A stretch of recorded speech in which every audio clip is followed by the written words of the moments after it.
Alright guys, so welcome back to my channel. Today we are at Karma Coffee Bar and today I've got my mentor Sadikchya Singh. Hi.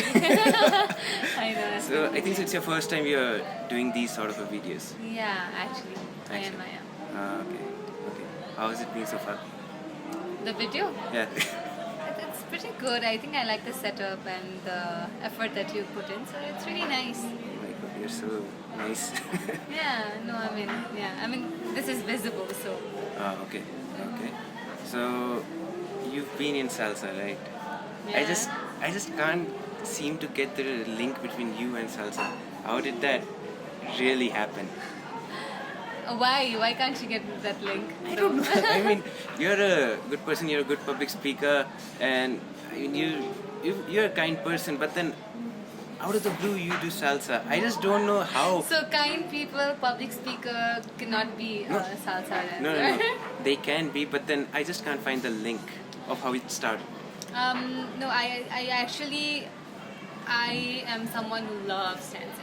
Okay. From the very beginning, from when I was maybe barely 4 years old. So I would, Uh-huh. So during the family get-togethers and all that, I was a person who would dance. Okay. So I was that entertainment factor in all the get-togethers. So I started dancing very young. I think when I was 4 or 5 years old, and then I started taking classes in my school. And then it just got to me that this is something that I really wanted to do, Okay. And it's not just that I wanted to pursue it as my career or anything like that, but that's something that gives me happiness, and it just relaxes my nerves. Okay. So it was.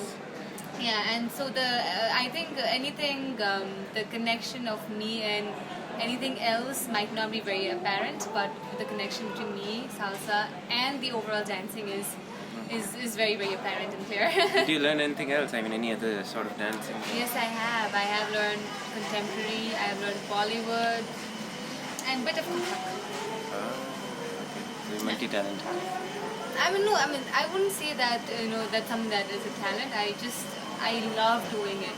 That's in my blood. Okay. I just don't feel it as work anymore. Okay, so for the people who don't know me and Sadikchya, we both are in Toastmasters. Yes. So would you like to explain what it really is? Sorry? Toastmasters, what it really is. Would you like to explain? Yeah. Toastmasters is actually a self-paced learning platform where you can improve your public speaking. That's it. I mean, it's not. That's it. Yeah. There's no hard and fast rule. You actually pace yourself. You go and give speeches. You will be evaluated. There will be people who will actually be giving you feedback and all that. So it's just a self-paced learning, and you learn so much. I have been in Toastmasters for 4 years now, and I can say that I've really improved. So maybe some of you would really like public speaking, can give it a try. Okay, it's a good place. So she's my mentor in Toastmasters. We've got this sort of a system. We've got this sort of a system where, if you are new to Toastmasters, you get a mentor, or even if you become a veteran, you get a mentor according to your level. So Yeah. she's my mentor, and she's a perfectionist. I must tell you, I've been with other people. I mean, they've been my mentors. I think she knows where I'm getting. So I hope this is going to land in a very soft. it's going to be good. Yeah. So I've sent you so many speeches. I mean, there are projects in Toastmasters, and then there was this one, competition where I just sent her my speech, and then she said, no, this won't do. So I think I changed my speech 8 times. Oh, really? Yeah, I counted don't it. remember. I counted it. I remember the CC9, the last speech that you said. It's today. Oh, yeah, it is. All the best. So she asked me to change my speech 8 times, and then in delivery, I think I changed it 5 times. And then even before the contest, you asked me to change it how many? Once? I mean, like half an hour before. Yeah, I think I just told you to tweak few words and Tweak few didn't really tell you to change. So my question to you is, how are you? Why are you such a perfectionist? I really am not a perfectionist. I don't go by the word. It's just that I just learned it somewhere that the writer feels what he tells. You know. So if I don't feel for that speech, if I really don't think that this is going to make someone else feel anything, I am going to change it. I'm going to improve it. So there's scope for Improvement. That's how I see it. So it's not like I'm going to be a perfectionist. I'm going to have a perfect speech. There is no such thing like that. I just want to make that speech make me feel something. So if that makes sense at all. So if it's a mess speech, you have it coming. Yeah.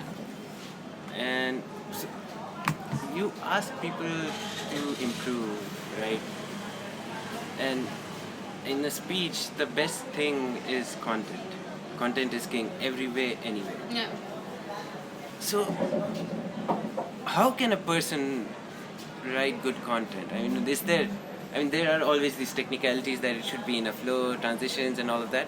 But then, what is the one secret ingredient that will make it, a good speech? Personalization.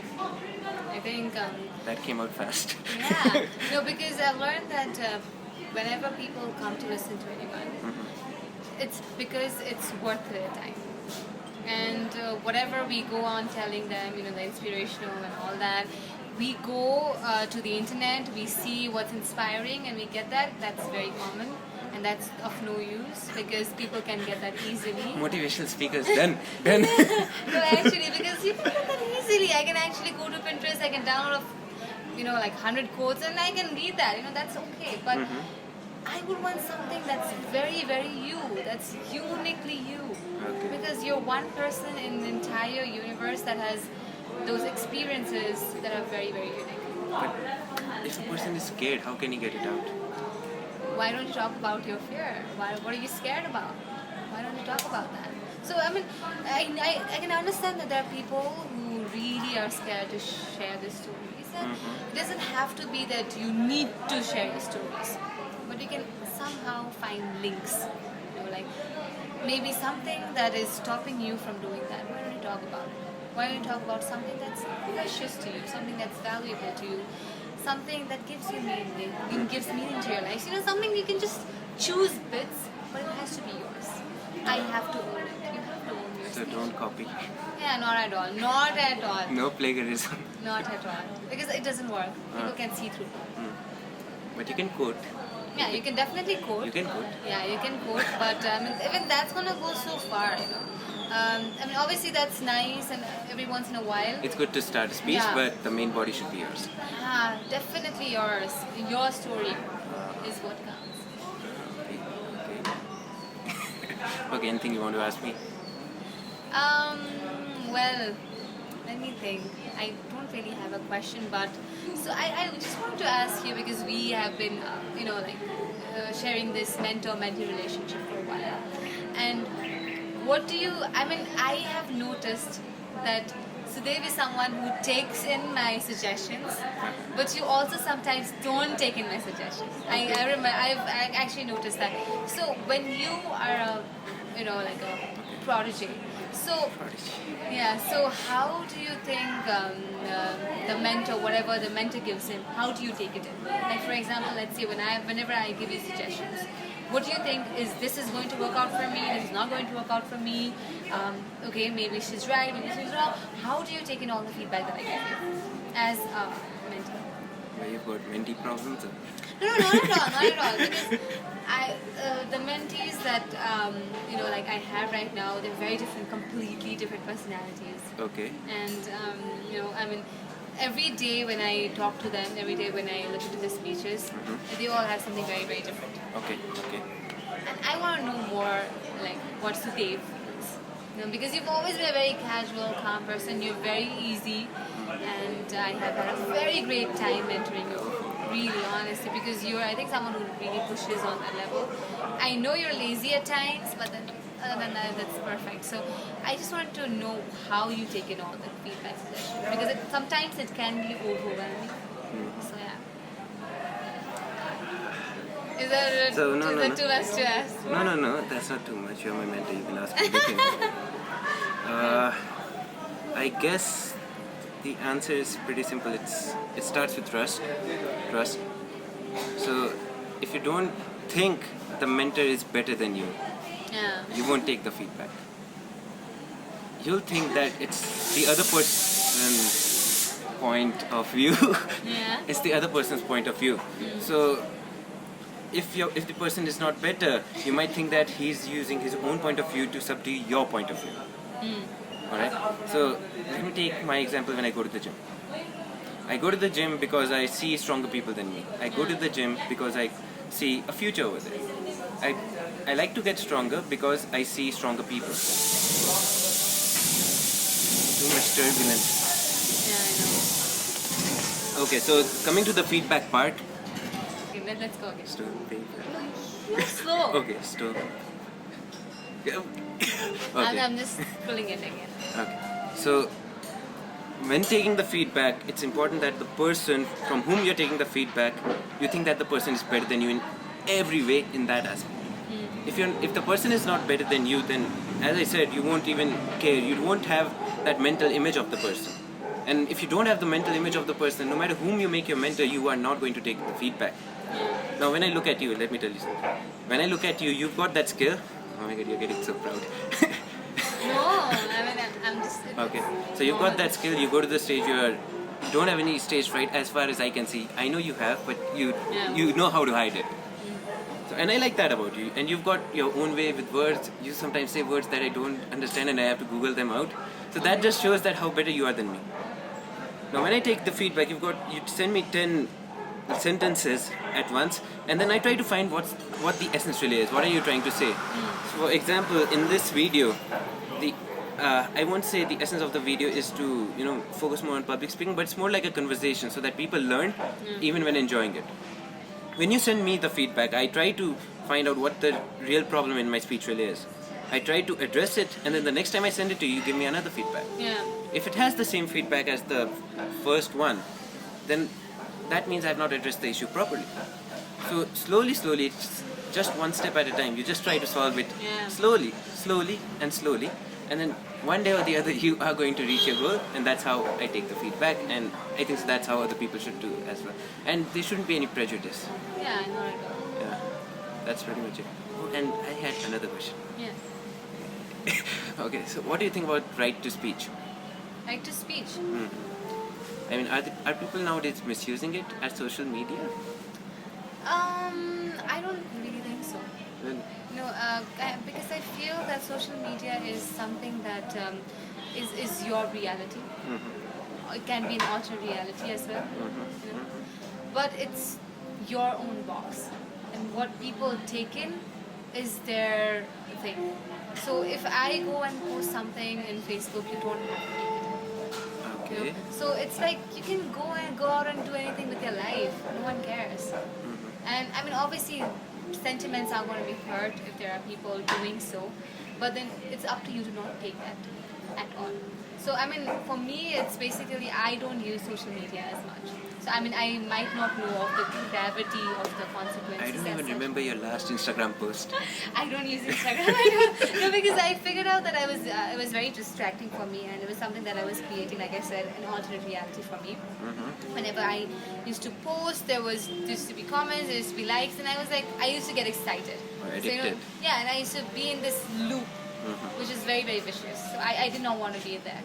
And so I don't use Facebook. I use Messenger because obviously I have text people. WhatsApp, but I don't use Facebook and Instagram. So I mean, yeah, I know that I might be missing some of the grave consequences that we talk about, but seriously, it's up to you to not take them at all.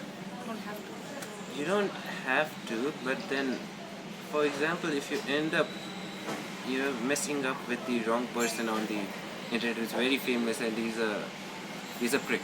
Yeah. Suppose you say something that's right, and then he takes it negatively or she takes it negatively, and then blames the person who said it, for example you, and then the whole world comes and bombards you. Yeah. What do you say about that? I mean, that's not. I know. I think that's very kiddish. That's kiddish. I mean, we can see that being play out everywhere, even like not just in Facebook or social media, but like even when not in social media, we have people backbiting about us, and then things going very, very bizarre. I don't know. I mean, for me personally, I choose to ignore.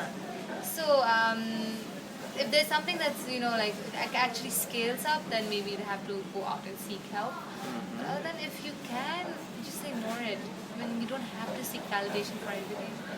I mean, that's your box, and you just have to be in it. Yeah, okay, that's Yeah. good. That's good. Want to end it over here? Right? Want to end it over here? Yeah, sure. If there's anything All right. Last. Anything you want to ask me? Anything else? It's Anything open. else? It's open. Everything's open. What is the first thing that you're gonna do if you go to Bangkok? By the way, guys, he's going to Bangkok pretty soon, so yeah. Love coming up. Yeah. Okay. So my aim when I go to Bangkok is One thing that you really, really want to do. and except Muay Thai and roaming around, I think so. The one thing that I'd love to do is to learn how to use guns. And it's a bit expensive, but I'll tell you guys more about it later on. Why I want to learn Wow, about that's guns. cool. That's because you see these terrorist attacks happening nowadays. And if a guy comes towards me running with a gun and there's a pistol in front of me, I pretty much don't know how to use it. And I think every person should actually know how to use it. Actually, true. In Singapore, they train the whole country to, as the army. If you don't want to train in the army, you have to pay a heavy amount. And, why wouldn't you want to train? So it will help you for what is it? Protection. Yeah. It's a good thing. Yeah. And it'll protect you. So that's one of the reasons why I want to use learning guns and learn using guns, and and it just looks cool. That's all. Just looks cool. Okay, that's a very good reason. Okay, so I think so. That's it. Yeah, okay, that's pretty cool. Let's see if you can post videos on that. We'll be waiting for that. Guns. Yeah. Okay, thanks for watching, guys. So this is my interview podcast with my mentor Sadikchya Singh. And should I share your details in the video? Yeah, sure. You don't use Instagram? I don't use it. I don't use Instagram. Okay, but I still- have an account, but I don't use it. But still, I'll keep her username down below over here. So anyway, so that's it for my video, and I'll see you soon in the next one.